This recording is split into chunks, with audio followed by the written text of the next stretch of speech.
ओम शांति। आज की मुरली है 24 मार्च 2026 की। बाबा कहते, मीठे बच्चे, तुम्हें गृहस्थ व्यवहार में रहते कमल फूल समान पवित्र बनना है। एक बाप की मत पर चलना है, कोई भी डिससर्विस नहीं करनी है। प्रश्न है आज का, किन बच्चों को माया जोर से अपना पंजा मारती है? बड़ी मंजिल कौन सी है? उत्तर है, जो बच्चे देह अभिमान में रहते हैं उन्हें माया जोर से पंजा मार देती है, फिर नाम रूप में फंस पड़ते हैं। देह अभिमान आया और थप्पड़ लगा, इससे पद भ्रष्ट हो जाता है। देह अभिमान तोड़ना यही बड़ी मंजिल है। बाबा कहते, बच्चे देही अभिमानी बनो, जैसे बाप ओबीडियंट सर्वेंट है, कितना निरहंकारी है, ऐसे निरहंकारी बनो, कोई भी अहंकार ना हो। आज का गीत है, न वह हमसे जुदा होंगे। ओम शांति। बच्चों ने गीत सुना। बच्चे कहते हैं, हम बाबा के थे और बाबा हमारा था। जब मूल वतन में थे तो बच्चों को ज्ञान तो अच्छी रीति मिला है। तुम जानते हो, हमने चक्र लगाया है, अब फिर हम उनके बने हैं। वह आया है राजयोग सिखाकर स्वर्ग का मालिक बनाने। कल्प पहले मुआफिक फिर आया है। अब बाप कहते हैं, हे बच्चे, तो बच्चे होकर यहाँ मधुवन में नहीं बैठ जाना है। तुम अपने गृहस्थ व्यवहार में रहते कमल फूल समान पवित्र रहो। कमल का फूल पानी में रहता है, परंतु पानी से ऊपर रहता है, उन पर पानी लगता नहीं है। बाप कहते हैं, तुमको रहना घर में ही है, सिर्फ पवित्र बनना है। यह तुम्हारा बहुत जन्मों के अंत का जन्म है। जो भी मनुष्य मात्र है उन सबको पावन बनाने मैं आया हूँ। पतित पावन सर्व का सदगति दाता एक ही है, उनके सिवाय पावन कोई बना नहीं सकता। तुम जानते हो, आदि कल्प से हम सीढ़ी उतरते आए हैं। 84 जन्म तुमको जरूर पूरे करने हैं और 84 का चक्र पूरा कर जब फिर जर्जरीभूत अवस्था को पाते हैं तब मुझे आना पड़ता है। बीच में और कोई पतित से पावन बना नहीं सकता। कोई भी न बाप को न रचना को जानते हैं। ड्रामा अनुसार सबको कलयुग में पतित तमोप्रधान बनना ही है। बाप आकर सबको पावन बनाए शांति धाम ले जाते हैं और तुम बाप से सुख धाम का वर्षा पाते हो। सतयुग में कोई दुख होता नहीं है। अभी तुम जीते जी बाप के बने हो। बाप कहते हैं, तुमको गृहस्थ व्यवहार में रहना है। बाबा कभी किसी को कह नहीं सकते कि तुम घर बार छोड़ो, नहीं। गृहस्थ व्यवहार में रहते सिर्फ अंतिम जन्म पवित्र बनना है। बाबा ने कभी कहा है क्या कि तुम घर बार छोड़ो? नहीं। तुमने ईश्वरीय सेवा अर्थ आपे ही छोड़ा है। कई बच्चे हैं घर गृहस्थ में रहते भी ईश्वरीय सर्विस करते हैं, छुड़ाया नहीं जाता है। बाबा किसी को भी छुड़ाते नहीं है। तुम तो आपे ही सर्विस पर निकलते हो। बाबा ने किसी को छुड़ाया नहीं है। तुम्हारे लौकिक बाप शादी के लिए कहते हैं, तुम नहीं करते हो क्योंकि तुम जानते हो कि अब मृत्यु लोक का अंत है। शादी बर्बादी ही होगी, फिर हम पावन कैसे बनेंगे? हम क्यों न भारत को स्वर्ग बनाने की सेवा में लग जाएं? तो बाबा कहते, बच्चे चाहते हैं कि राम राज्य हो, पुकारते हैं ना, हे पतित पावन सीताराम, हे राम आकर भारत को स्वर्ग बनाओ। कहते हैं परंतु समझते कुछ नहीं है। सन्यासी लोग कहते हैं इस समय का सुख काग विष्टा के समान है। बरोबर है भी ऐसे।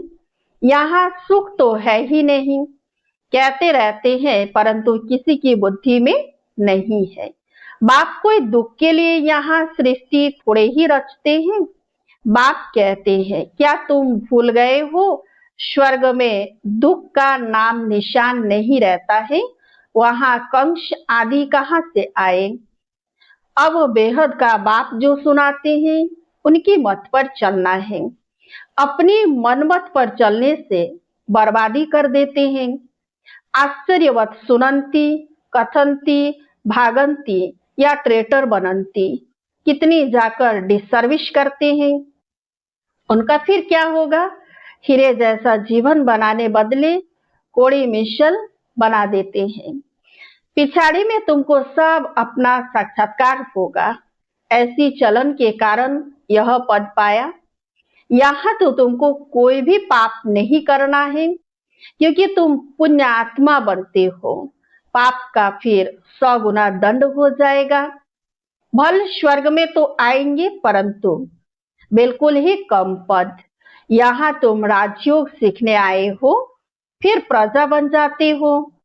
मर्तबे में तो बहुत फर्क है ना, यह भी समझाया है।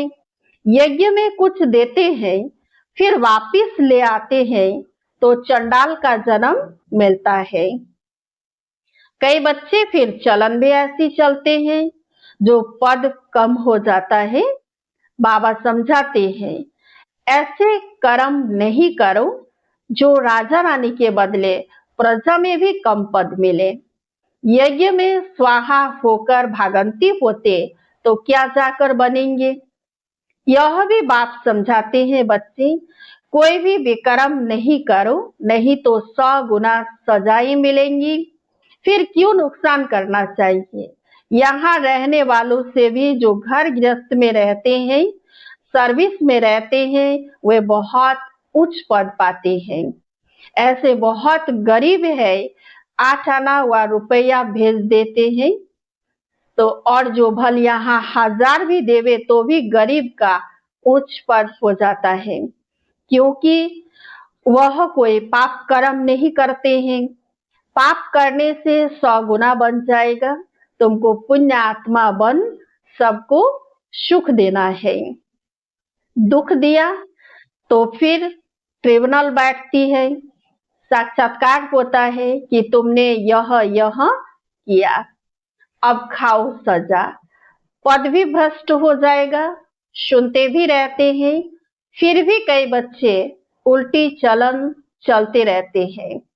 बाप कहते हैं, हमेशा शिरखंड होकर रहो। अगर लून पानी होकर रहते हैं तो बहुत डिसर्विस करते हैं। कोई के नाम रूप में फंस पड़ते हैं तो यह भी बहुत पाप हो जाता है। माया जैसे एक चूहा है, फूंक भी देती, काटती भी रहती, खून भी निकल आता, पता भी नहीं पड़ता। माया भी ब्लड निकाल देती है, ऐसे कर्म करवा देती है जो पता भी नहीं चलता। 5 विकार एकदम सिर मुड़ देते हैं। बाबा सावधानी तो देंगे ना, ऐसा ना हो जो फिर ट्रिब्यूनल के सामने कहे कि हमको सावधान थोड़े ही किया। तुम जानते हो ईश्वर पढ़ाते हैं, खुद कितना निरहंकारी है। कहते हैं हम ओबीडियंट सर्वेंट हैं। कोई कोई बच्चों में कितना अहंकार रहता है, बाबा का बनकर फिर ऐसे ऐसे कर्म करते हैं जो बात मत पूछो। इससे तो जो बाहर ग्रस्त व्यवहार में रहते हैं वह बहुत उच्च चले जाते हैं। देह अभिमान आते ही माया जोर से पंजा मार देती है। देह अभिमान तोड़ना बड़ी मंजिल है।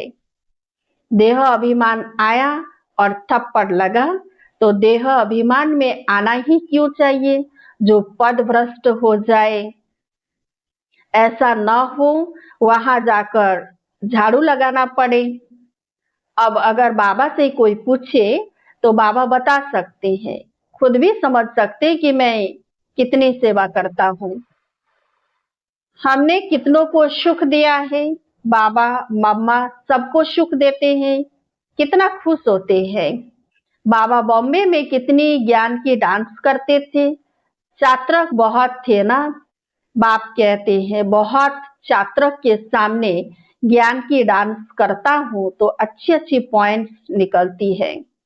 चात्रक खींचते हैं, तुमको भी ऐसा बनना है तब तो फॉलो करेंगे। श्रीमत पर चलना है, अपनी मत पर चलकर बदनामी कर देते हैं तो बहुत नुकसान हो पड़ता है। अभी बाप तुमको समझदार बनाते हैं।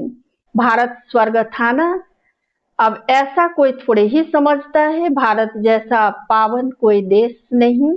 कहते हैं लेकिन समझते नहीं है कि हम भारतवासी थे, वहां अथाह सुख था।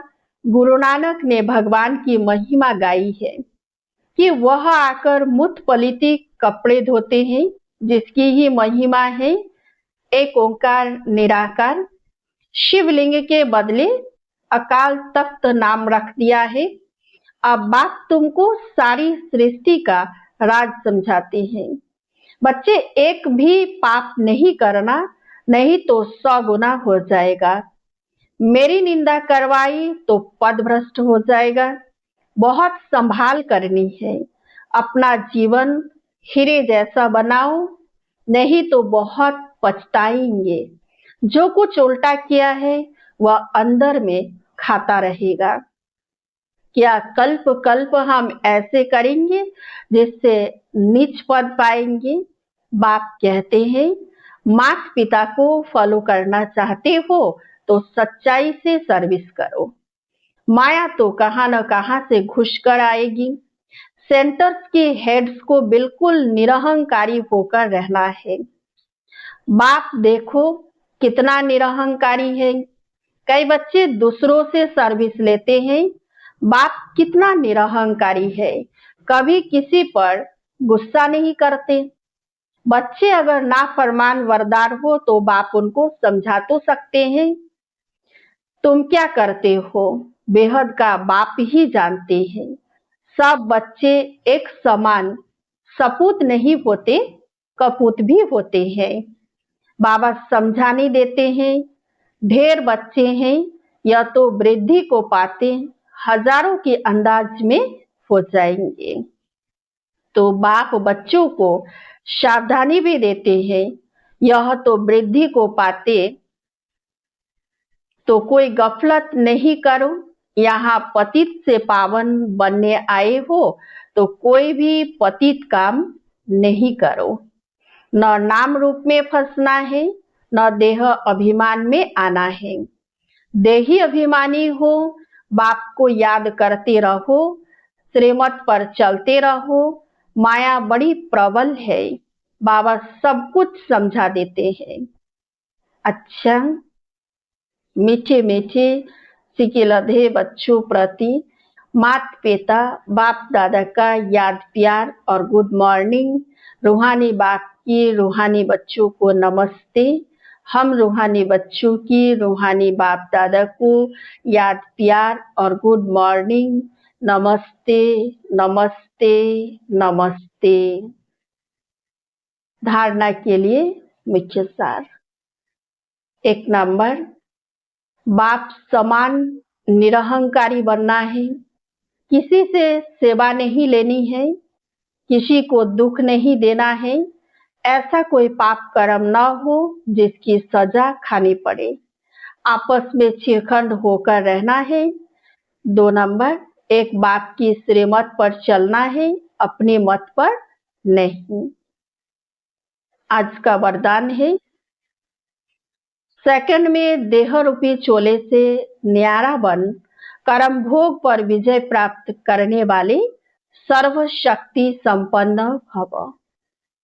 जब कर्म भोग का जोर होता है, कर्मेंद्रियां कर्म भोग के बस अपनी तरफ आकर्षित करती है, अर्थात जिस समय बहुत दर्द हो रहा हो, ऐसे समय पर कर्म भोग को कर्म योग में परिवर्तन करने वाले साक्षी हो कर्मेंद्रियों से भोगवाने वाले ही सर्वशक्ति संपन्न अष्टरतन विजयी कहलाते हैं। इसके लिए बहुत समय का देह रूपी चोले से न्यारे बनने का अभ्यास हो, यह वस्त्र दुनिया की व माया के आकर्षण में टाइट अर्थात खींचा हुआ न हो, तब सहज उतरेगा। आज का स्लोगन है, सर्व का मान प्राप्त करने के लिए निर्मांचित बनो, निर्माणता महानता की निशानी है। सर्व का मान प्राप्त करने के लिए निर्मांचित बनो, निर्माणता महानता की निशानी है। मातेश्वरी जी के अनमोल महावाक्य, ईश्वर सर्वव्यापी नहीं है, उसका प्रमाण क्या है। शिरोमणि गीता में जो भगवानुवाद से बच्चे, जहां जीत है वहां मैं हूं, यह भी परमात्मा के महावाक्य है। पहाड़ों में जो हिमालय पहाड़ है उसमें मैं हूं, और सांपों में काली नाग में मैं हूं। इसलिए पर्वत में ऊंचा पर्वत कैलाश पर्वत दिखाते हैं और सांपों में काली नाग। तो इससे सिद्ध है कि परमात्मा अगर सर्व सांपों में केवल काली नाग में है, तो सर्व सांपों में उसका वास नहीं हुआ ना। अगर परमात्मा ऊंचे से ऊंचे पहाड़ में है, गोया नीचे पहाड़ों में नहीं है। और फिर कहते जहां जीत वहां मेरा जन्म, गोया हार में नहीं हूं। अब यह बातें सिद्ध करती है कि परमात्मा सर्वव्यापी नहीं है। एक तरफ ऐसे भी कहते हैं और दूसरे तरफ ऐसे भी कहते हैं कि परमात्मा अनेक रूप में आते हैं। जैसे परमात्मा को 24 अवतारों में दिखाया है। कहते हैं कच्छ मत्स्य आदि सब रूप परमात्मा के हैं। अब यह है उन्हों का मिथ्या ज्ञान। ऐसे ही परमात्मा को सर्वत्र समझ बैठे हैं, जबकि इस समय कलयुग में सर्वत्र माया ही व्यापक है। तो फिर परमात्मा व्यापक कैसे ठहरा। गीता में भी कहते हैं कि मैं फिर माया में व्यापक नहीं हूं। इससे सिद्ध है कि परमात्मा सर्वत्र नहीं है। 2 नंबर, निराकारी दुनिया, आत्मा और परमात्मा के रहने का स्थान। अब यह तो हम जानते हैं कि जब हम निराकारी दुनिया कहते हैं तो निराकार का अर्थ यह नहीं कि उनका कोई आकार नहीं है। जैसे हम निराकारी दुनिया कहते हैं तो इसका मतलब है कि जरूर कोई दुनिया है, परंतु उसका स्थूल सृष्टि मुआफिक आकार नहीं है। ऐसे परमात्मा निराकार है, लेकिन उनका अपना सूक्ष्म रूप अवश्य है। तो हम आत्मा और परमात्मा का धाम निराकारी दुनिया है। तो जब हम दुनिया अक्षर कहते हैं तो इससे सिद्ध है वो दुनिया है और वहां रहते हैं, तभी तो दुनिया नाम पड़ा। अब दुनियावी लोग तो समझते हैं कि परमात्मा का रूप भी अखंड ज्योति तत्व है। वो हुआ परमात्मा के रहने का ठिकाना, जिसको रिटायर्ड होम कहते हैं। तो हम परमात्मा के घर को परमात्मा नहीं कह सकते हैं। अब दूसरी है आकारी दुनिया, जहां ब्रह्मा विष्णु शंकर देवताएं आकारी रूप में रहते हैं। और यह है साकारी दुनिया, जिनके 2 भाग है। एक है निर्विकारी स्वर्ग की दुनिया, जहां आधा कल्प सर्वदा सुख है, पवित्रता और शांति है। दूसरी है विकारी कलयुगी दुख और अशांति की दुनिया। अब वो 2 दुनियाएं क्यों कहते हैं? क्योंकि यह जो मनुष्य कहते हैं स्वर्ग और नर्क दोनों परमात्मा की रची हुई दुनिया है। इस पर परमात्मा के महावाक्य है, बच्चे मैंने कोई दुख की दुनिया नहीं रची, जो मैंने दुनिया रची है वो सुख की रची है। अब यह जो दुख और अशांति की दुनिया है, वो मनुष्य आत्माएं अपने आप को और मुझ परमात्मा को भूलने के कारण यह हिसाब किताब भोग रहे हैं। बाकी ऐसे नहीं कि जिस समय सुख और पुण्य की दुनिया है वहां कोई सृष्टि नहीं चलती। हाँ, अवश्य जब हम कहते हैं कि वहां देवताओं का निवास स्थान था, तो वहां सब प्रवृत्ति चलती थी, परंतु इतना जरूर था, वहां विकारी पैदाइश नहीं थी, जिस कारण इतना कर्म बंधन नहीं था। उस दुनिया को कर्म बंधन रहित स्वर्ग की दुनिया कहते हैं। तो एक है निराकारी दुनिया, दूसरी है आकारी दुनिया और तीसरी है साकारी दुनिया। अच्छा, ओम शांति। अब भक्त इशारे निश्चय के फाउंडेशन को मजबूत कर सदा निर्भय और निश्चिंत रहो। साकार में अगर कोई निमित्त श्रेष्ठ आत्मा साथ में होती है तो उनसे कोई भी बात वेरीफाई कराएं, फिर करेंगे तो निश्चय बुद्धि होकर करेंगे। निर्भयता और निश्चय दोनों गुणों को सामने रख सकेंगे तो जहां सदा निश्चय और निर्भयता है, वहां सदैव श्रेष्ठ संकल्प की विजयी है। जो भी संकल्प करते हो, अगर सदा निराकार और साकार साथ व सम्मुख है तो वेरीफाई कराने के बाद निश्चय और निर्भयता से करो, इससे समय भी वेस्ट नहीं जाएगा। ओम शांति।